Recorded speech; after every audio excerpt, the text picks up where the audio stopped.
भारतीय stand up comedy और social media content इस समय एक बड़े चौराहे पर खड़ा है। हाल ही में प्रणीत मोरे के शो और समय रैना के शो इंडियाज गॉट टैलेंट जैसे शो से जुड़े विवादों ने ये बहस छेड़ दी है, क्योंकि कॉमेडी के नाम पर समाज में शालीनता और संवेदनशीलता की सीमाएं लांघ दी गई है। नमस्कार, मैं हूं पिंकी सिंह शरावत और आप देख रहे हैं आवाज इंडिया। आज की हमारी इस खास रिपोर्ट में हम बात करेंगे उस हंसी की जो अब मजाक नहीं है, बल्कि एक सामाजिक चिंता बन चुकी है। स्टैंड अप कॉमेडी के नाम पर परोसे जा रहे हैं कंटेंट और क्राउड वर्क। इसने आज एक गंभीर बहस को जन्म दे दिया है। हाल ही में गुरुग्राम में एक युवक हिमांशु जांगड़ा को प्रणीत मोरे के शो में महिलाओं पर की गई एक आपत्तिजनक टिप्पणी के कारण अपनी नौकरी से हाथ धोना पड़ा है। सवाल यह है कि क्या कॉमेडी के नाम पर कुछ भी परोसना जायज है? कॉमेडी का मतलब आखिर होता क्या है? अगर आप इस बात से अवेयर हैं तो आपको पता होगा कि इस वक्त सोशल मीडिया पर एक 370 की बिरयानी का पूरा मामला वायरल हो रहा है। क्या है ये 370 की बिरयानी का मामला? आइए समझते हैं। कॉमेडियन प्रणीत मोरे के एक लाइव शो के दौरान दर्शकों के बीच बैठे 23 वर्षीय हिमांशु जांगड़ा, जो कि एक वेब डेवलपर है, उन्होंने अपनी डेटिंग लाइफ का एक किस्सा सुनाया। हिमांशु ने कहा कि उसने एक लड़की के साथ 370 की चिकन बिरयानी खाई। जब लड़की ने उसे घर छोड़ने के लिए कहा तो उसने कैमरे और जनता के सामने ये कहा है कि मैंने कहा कि यार 370 रुपए लगे हैं, वसूलना तो पड़ेगा ही।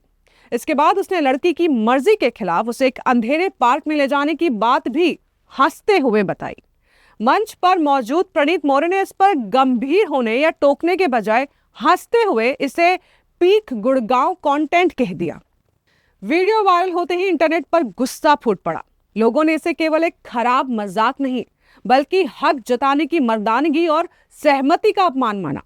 महिलाओं और कई सोशल मीडिया इन्फ्लुएंसर्स जैसे कि कुशा कपिला और साक्षी शिवदसानी ने इसे घिनौना तक करार दिया है। हिमांशु जांगड़ा गुरुग्राम की कंपनी स्टार विक डिजाइन में काम करते हैं। विवाद बढ़ने पर कंपनी के फाउंडर विवेक विश्वकर्मा ने एक वीडियो जारी करते हुए हिमांशु को नौकरी से निकालने की घोषणा की। कंपनी में महिला कर्मचारियों से पूछने पर हिमांशु के खिलाफ दफ्तर के अंदर कोई भी शिकायत नहीं मिली। उसे वहां पे पेशेवर और मेहनती बताया गया है। सोशल मीडिया अब केवल वर्चुअल नहीं रहा। दफ्तर के बाहर आपका व्यवहार आपके करियर को पूरी तरह बर्बाद कर सकता है।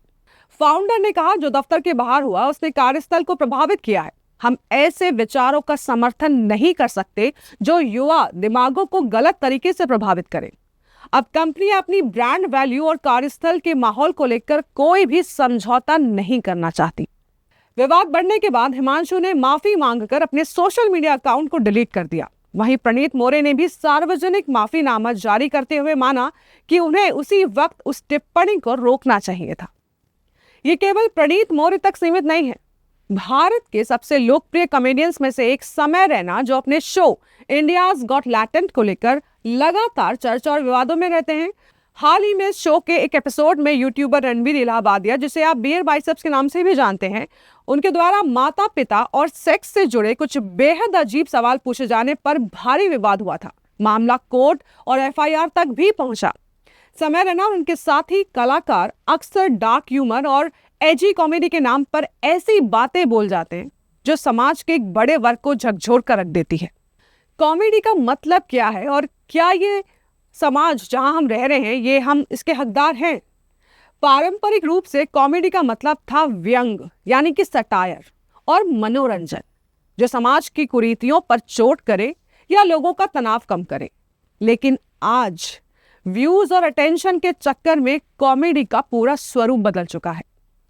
370 की बिरयानी वाले मजाक ने साफ कर दिया है कि आज भी कुछ पुरुषों की नजर में महिलाओं की सहमति और इज्जत की कीमत चंद रुपयों के बिल से तय होती है।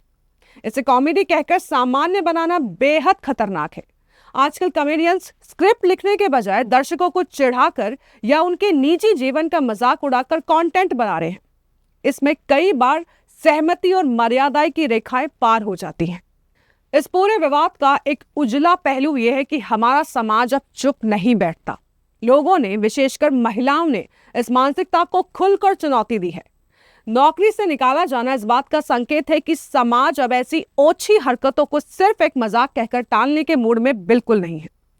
कॉमेडी में फ्रीडम ऑफ स्पीच बेहद जरूरी है, लेकिन जब हंसी किसी की गरिमा, सुरक्षा या सहमति की कीमत पर आए तो वो कॉमेडी नहीं बल्कि मानसिक विकृति बन जाती है।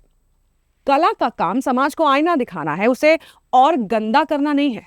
जिम्मेदारी केवल कॉमेडियंस की नहीं है, बल्कि हमारी भी है कि हम किस बात पर ताली बजा रहे हैं और किस बात पर हंस रहे हैं। आज की हमारी इस खास रिपोर्ट में बस इतना ही। जल्द मिलूंगी एक और कहानी के साथ। तब तक आप देखते रहिए आवाज इंडिया।